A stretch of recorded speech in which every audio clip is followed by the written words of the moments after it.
Татарстанда Түркия мәдәнияты көннәрен уздыру елдан-ел яңа офыклар ача. Быел да башкала халкына, кунакларга театр, кино тамашалары, гасырлар буе тупланган гастрономия традицияларына багышланган бай эчтәлекле программа тәкъдим ителде. Төрек ризыкларын пешерү үзенчәлекләренә багышланган тәмле чарадан Мөршидә Җихан репортажы. Әнә шулай, татарчалатып әйткәндә рәхим итегез дип ишек төбеннән үк каршы ала кунакларны төрекләр. Һәр кунак өйгә бәхет һәм бәрәкәт алып килә дип саныялар. Никадәр зурлап сыйласаң, әҗере кире үзеңә меңе белән артып кайта. Төркиянең Казандагы баш консулы Угур Йылмаз барлык килгән кунакларны иң әүвәл Корбан гаете белән котлады. Ул аларда 10 көн дәвам итә. Бәйрәмнәр бергәләп җыелыр өчен бер матур сәбәп. Ел саен Төркия һәм Россия, Төркия һәм Татарстан арасындагы элемтәләр ныгый дип билгеләп үтте.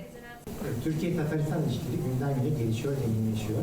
Әлбәттә, мөнәсәбәтләрнең үсешенә арадашчы булып эшләүче вәкаләтле вәкилләр, консулларның да эшчәнлеге йогынты ясый. Угур Йылмаз Татарстанга да бик рәхмәтле. Эшкә керешүгә һәр яктан ярдәм итеп, үсендереп торалар ди дипломат.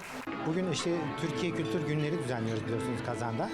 Onun gastronomi ayağında, gastronomik diplomasisi ayağında.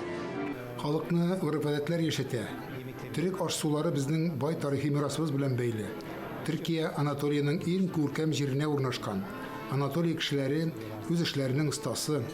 Бүген дә кунаклар хузурына төрекләрнең иң мәшһүр ризыкларын әзерләп күрсәтәбез. Kazan Belediyesi ile ortaklaşa Radik Bey, Tugan Avul Bey saati yapıyor. Teşekkür ediyoruz kendilerine. Угур Йылмаз остаханәсе Туган авылым милли утарында узуының да сире бар икән. Беренчедән, Туган авылымга килүчеләргә төрек сыйын сайлап алу мөмкинлеге арта. Икенчедән, тиздән Туган Батыр әкиятенең яңа китабы әзерләнеп бетә. Төп каһарман белән бәйле маҗаралар Төркиядә бара дип белдерде Радик Абдрахманов. Вот бездә туган авылында шундый традиция булып чыкты инде ул. Консуллар әзерлиләр ашларны. Бик күп кунаклар килде, консуллар килгәннәр. Төрекләрдә үз һөнәрендә зур тәҗрибәсе булган кешегә исеме янында оста сүзен кушып эндәшү гадәте бар. Төрек консулының милли ризыклар тәкъдим итүдә төп ярдәмчесе Burhanuddin Usta. Bugün canlı olarak mercimek köftesi yaptık, güllaç yaptık ve yaprak sarma yaptık, etli yaprak sarma yaptık. Bizim Менә инде 35 ел төрек ризыкларын пешерәм. Биредә кысыр дип аталган аш та бар. Ул булгурдан ясала һәм чи яшелчәдән әзерләнә. Төп ашлар алдыннан салкын кабымлык буларак тәкъдим ителә. Шулай ук груши салаты, сөтләш, пәхләвә дә әзерләдек. Бүген кунакларга иң тәмле ризыкларыбызны әзерләп күрсәттек. Ит белән езим яфракларыннан сарма, ясмыктан кәтликләр һәм гуллаш десерты. Гүлләш дигәннәре шушы була. Аны аеруча Рамазан аенда әзерлиләр. Сөт әстерхан чикләвегә кушып, махсус камырдан әзерләнгән ризык гранат бөртекләре белән бизәлә. Burhanuddin Usta аңлатуынча, төрек ашлары бик күп төрле. Төрле тәрнәткечләр белән әзерләнгәне дә, салкын, кайнар килеш ашалган ризыклары да бихисап. Тәмле булган микән, әйдәгез тамашачылар, без әле үзебезнең монда кунаклардан да сорап алыйк әле. Менә кызлар, тәмле булдымы? Ризыклар искиткеч тәмле. Ашчыларыбызның элләренә саулык. Остаханәдән кунаклар канәгать калды. Гастрономия тармагы белгечләре фикере дә уңай. Здесь стала хорошей традицией проводить такие мероприятия, где благодаря Милли ашларны тәкъдим итү күркәм гадәткә керде. Тәмле пешерәләр. Әмма без сыйланып кына калмыйбыз, аның ничек әзерләнүен дә өйрәнәбез.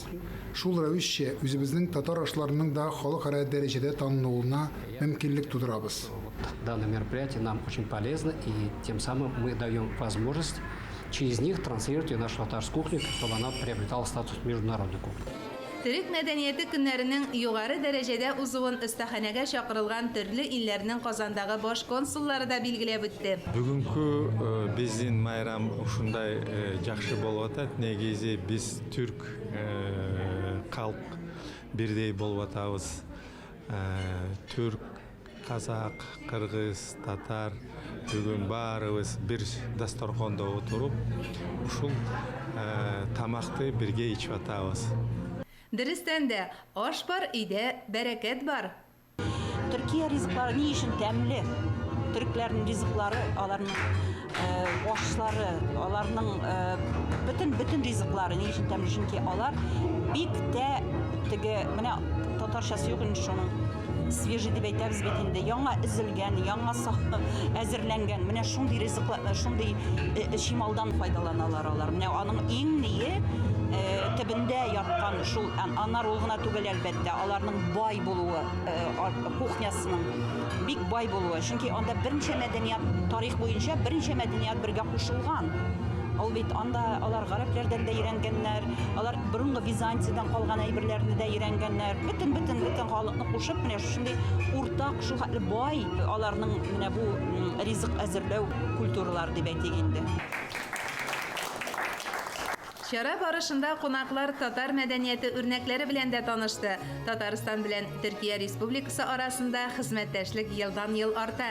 Һәм мондый чаралар халыклар һәм мәдәниятләр арасында элемтә күпере. Мөршидә Җиһан, Владимир Юрков, Татарстан яңалыклары.